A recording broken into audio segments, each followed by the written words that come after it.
Just because you're a single woman, it doesn't mean that you are stateless or astray. Okay, I saw very recently an author describe women who prioritize marriage and motherhood as recognizing that they need a life that has meaning. Okay, and she described them as family oriented, as opposed to women who do not prioritize marriage and children. And here's the thing, you're not astray if you're a single woman, okay? You are loved, you are cared for, you are valuable to community and society. And I always find this very ironic because if you look across history, it is often aunts, cousins, sisters who make up this so-called village, okay, that the family structure, quite frankly, relies upon, especially when you think about the prevalence of the nuclear family structure. It relies on a village.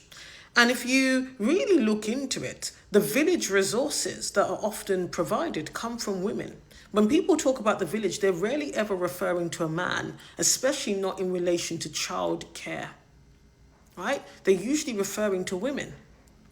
And so I find it very ironic and insulting, quite frankly, when single women are portrayed as lacking in family values, lacking in having any meaning in their life. There are plenty of single women who are loved and cared for and respected by their family.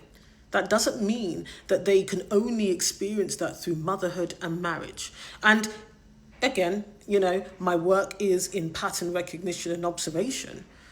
If that were true, then there shouldn't be any married women who describe themselves as lonely. There shouldn't be any married women who describe emotional disconnect in their marriages. There shouldn't be any parents and mothers specifically who are no contact with their children.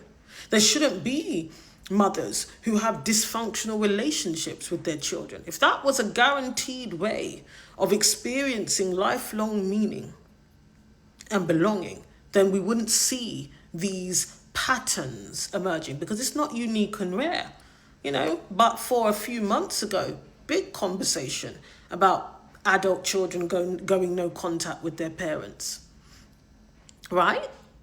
And so it's very important for you to not absorb a lot of this rhetoric around women's value outside of the role of motherhood and marriage, okay?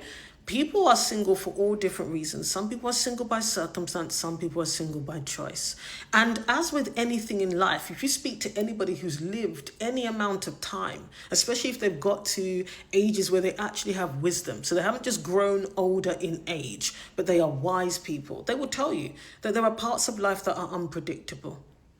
Okay, there are pros and cons to any decision. And by the way, having children just for vibes, just so you won't be lonely when you get older, is a folly. Because like I say, there are plenty of old people's homes, care facilities, where people who have had children are alone. Because relationships require maintenance, especially when children become adults. Okay, so there is no guarantee. It requires mutual contribution and maintenance for a relationship to thrive. And gone are the days where people only talk to their parents because of tradition and culture. Now, some people are deciding, I don't like the way you parented me, or I don't like the way you treat me, even though I'm an adult. So we don't have a closeness. We don't have a genuine bond. Okay, as a single woman, your value is not determined by whether or not you have become somebody's wife and whether or not you have become a mother.